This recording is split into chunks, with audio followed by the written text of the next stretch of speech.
जय हिंद दोस्तों, हिंदी साहित्य परिवार में आप सभी का स्वागत है। आज हम लोग उपसर्ग और प्रत्यय पढ़ेंगे। क्या पढ़ेंगे? उपसर्ग और प्रत्यय। जानेंगे उपसर्ग क्या है और प्रत्यय क्या है। क्योंकि कहते हैं द्वंद्व कहां तक पाला जाए, युद्ध कहां तक टाला जाए, तू राणा का वंशज है, एक जहां तक भाला जाए। ताली मारो। आइए दोस्तों, हम सभी सीखते हैं उपसर्ग क्या है। हम लोग आज सीखते हैं बेटा उपसर्ग क्या है। उपसर्ग और प्रत्यय। सबसे पहले हम लोग ये सीखेंगे उपसर्ग क्या है। क्या सीखेंगे? उपसर्ग।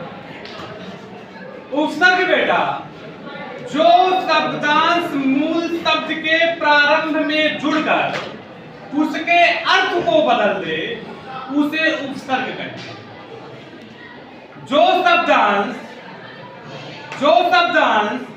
मूल शब्द के प्रारंभ मतलब पहले जुड़कर उसके अर्थ को बदल दे, उसे उपसर्ग कहते हैं। क्या कहते हैं? उपसर्ग कहते हैं। क्या कहते हैं? जो शब्दांश किसी मूल शब्द के पहले, अगर बेटा यहां पे अगर लिखा हुआ है कार, क्या लिखा हुआ है? कार। ये आपका एक मूल शब्द है।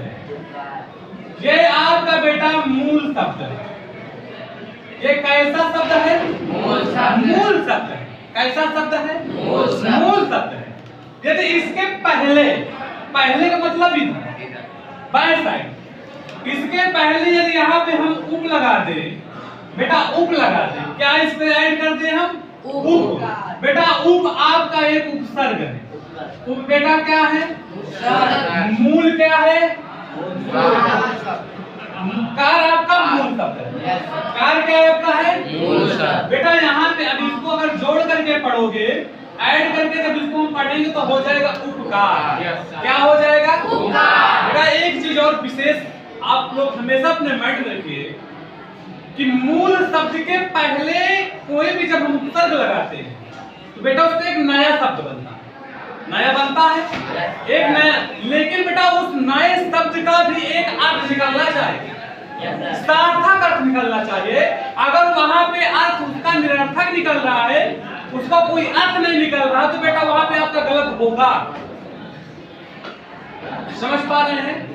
वहां पे आपका जैसे यहाँ पे आपका यहाँ पे कार है, यहाँ पे लिखा है कार, और यहाँ पे हम कोई ऐसा वाक्य लगा दे जिसका कोई अर्थ न निकले। अगर यहाँ पर हम लगा दे आनी, यहाँ पे हम लगा दिए क्या? आनी। आनी लगाया आनी, लेकिन बेटा हो जाएगा अनिकार जिसका कोई अर्थ नहीं। समझ पा रहे हैं? तो मूल शब्द के पहले हम वही उपसर्ग लगाएंगे जिसका सार्थक अर्थ निकल रहा हो। क्यों? समझ पा रहे हैं नहीं? क्यों? समझ रहे हो नहीं? जा जा जा कबूतर जा, पहली प्यार की दूसरी चिट्ठी दूसरे को दया।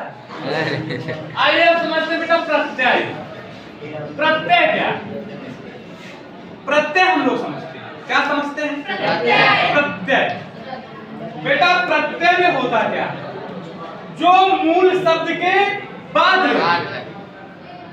उपसर्ग में मूल शब्द के पहले लग के उसके अर्थ को बदल रहा है, लेकिन प्रत्यय में बेटा, प्रत्यय में मूल शब्द के बाद में लग करके उसके अर्थ को क्या कर रहा है? बदल रहा है।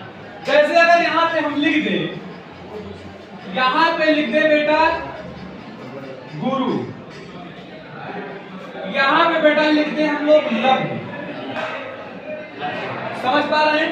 बेटा इसके पहले यदि हम ता प्रत्यय जोड़ दें, इसके पहले हम ता प्रत्यय जोड़ दें, तो बेटा इसका अर्थ बदल गया।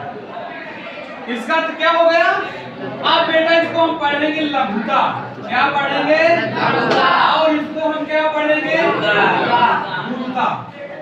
समझ पा रहे हैं? तो बेटा यहाँ पे जो ये का है और जहाँ ये का है, ये आपके मूल शब्द के क्या है, बाद में, मूल शब्द के बाद में है। और मूल शब्द के बाद में होकर के इसके अर्थ को क्या कर रहे हैं, बदल रहे हैं।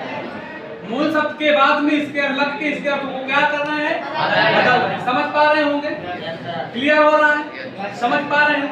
उसी तरीके आपके उपसर्ग, उपसर्ग में मूल शब्द के पहले लगा।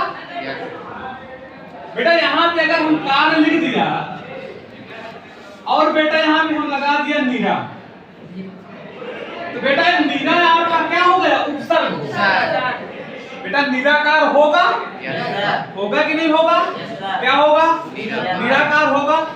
तो बेटा प्रत्यय में हम लोग समझे, प्रत्यय में समझे कि जहां पर मूल शब्द के पहले लग करके कोई भी शब्द उसके अर्थ को बदल दे, मूल शब्द के पहले लगकर उसके अर्थ को बदल दे, तो बेटा वो होगा उपसर्ग। वो क्या होगा, उपसर्ग। और मूल शब्द के बाद में लगकर के उसके अर्थ को बदल दे, वो बेटा क्या होता है, प्रत्यय। क्या होता है, प्रत्यय। समझ पा रहे हैं? समझ पा रहे हैं बेटा? बस इस चैप्टर में बस यही तक। नमस्कार, जय।